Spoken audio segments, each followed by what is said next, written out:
economic advisor, and he joins us this morning. Good morning to you, Kevin. Good morning. You called this one of the worst jobs reports ever. We know that this has hit Hispanic and African-American population exceptionally hard, and that these numbers we're seeing likely don't reflect the real pain out there. Where is the bottom to this?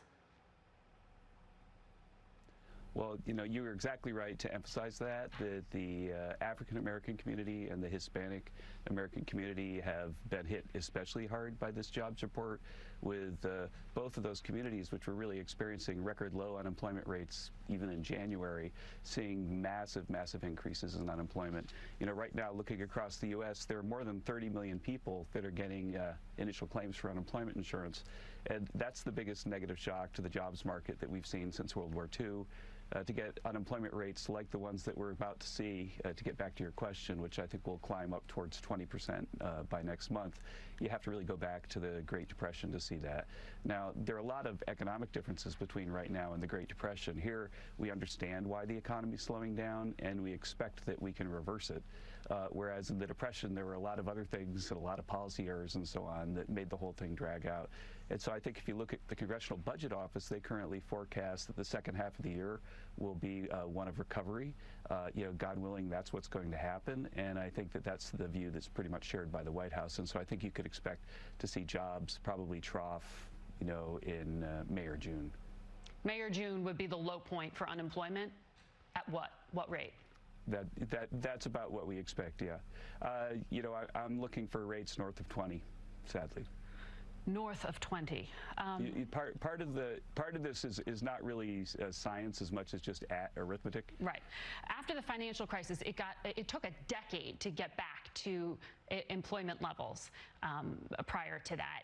You said on Friday that when it comes to this crisis, there's kind of a silver lining in the jobs report that you saw, because you said almost everybody accounted for the increase in unemployment said they expect to go back to work within 6 months. I'm sure they hope to, but isn't that just wishful thinking at this point? You don't know that.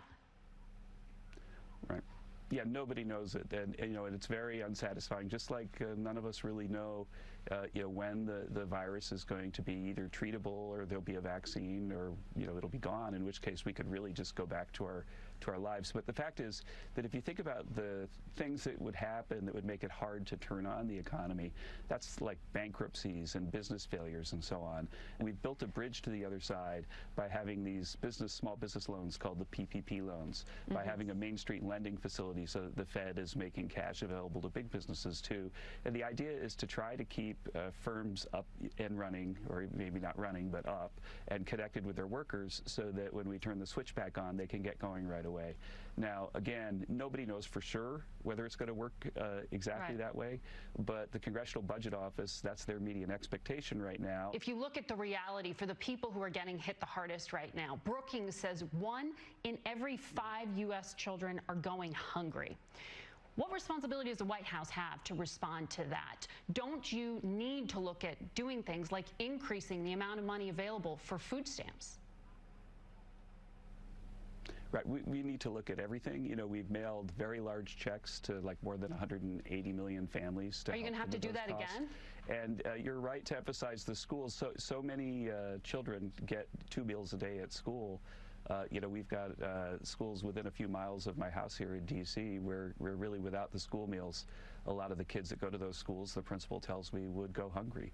And right now our schools are closed. And those kids who aren't going to school, by the way, many of them don't have internet, so they're not connected to society. It's a terrible tragedy, and we're looking at everything we can do to help with that. And so the White House has an Opportunity Council that's putting together a major proposal that we expect is going to be part of whatever happens in the Phase 4 deal, to fill in the gaps that we're noticing as we watch the data. But absolutely, there's a lot that needs to be done, especially for the most disadvantaged. So you just referenced a Phase 4 deal. Larry Kudlow, one of the White House advisors, said this week that you're putting off any talks about more emergency rescue packages until maybe even June.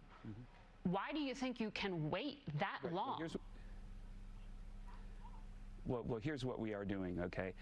We've done this, maybe counting the Fed numbers up to about $9 trillion worth of actions. And now what we're doing is, and the states around the country, are starting to turn their economies back on. And so what we're doing is we're watching very closely what happens. Do those states get their economies up relatively quickly? Does the opening of the state lead to a new outbreak of the disease? We've built a bridge that pretty much, lasts for Right. quite a bit of time right now with that $9 trillion. And then the question really becomes, is phase 4 really going to be extending the bridge because we're not there yet? Or is it going to be focused on growth and making sure that now that we're on the other side, that we have a healthy economy again? And so right now what we're doing is basically building a plan for either scenario, and we're going to be ready to act as soon as we need to. But I think that right now we have bought some time with all the money that we've thrown at the economy, and we've been using the time to do things like develop treatments, improve our treatments, learn more about social distancing Yeah. and so on. But companies and employers need to know what to do to safely reopen. The White House is testing staff regularly. Is that what you're advising America's businesses to do? When will the CDC release specific guidance? I'm not a doctor. I'm just an economist, and I could tell you. Well, neither are these CEOs. That's why they're asking for the CDC to provide guidance. Yeah, no, that's right. But I'm going to say that of course we need to ramp up testing. That's something that the president has heavily emphasized. And just last week we had one day where there were 300,000 tests, and then there's a new test approved that'll hopefully increase that by an order of magnitude. But you're absolutely right that testing is a key component of it, but even testing doesn't remove all risks. And so the interesting or sad thing about my dear colleague who was stricken with the coronavirus this week is that we were getting tested because we're close to the president every day. And even with that, she tested negative one day and then positive the next day, and she's going to work in a community where people are being tested. And so this is a very, very scary virus, that people are going to go back to work and they're going to be worried about things. And it's going to take a while for things to get back to normal, Yeah. absolutely.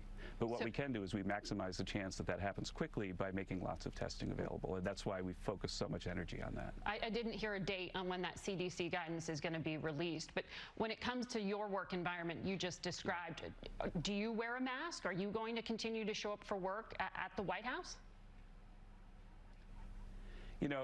I've got a mask right here. And the fact is that I practice aggressive social distancing. I'll wear a mask when I feel it's necessary. It is scary to go to work.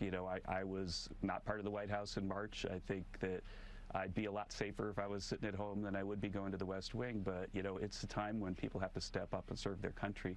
And if I think about the amazing accomplishments of the team that we put together that's been down in the basement of the White House, getting data from all over the government to help us decide how to solve the ventilator problem and the PPE problem and everything. But I think everybody knows that going to work, you've been in the West Wing, it's a small, crowded place.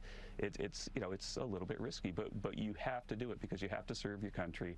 And there are a lot of things that you can't do except there. Like if you're going to have secure communications, you need to be in the situation room. Kevin Hassett, thank you for your time. We'll be back in 1 minute with some new coronavirus.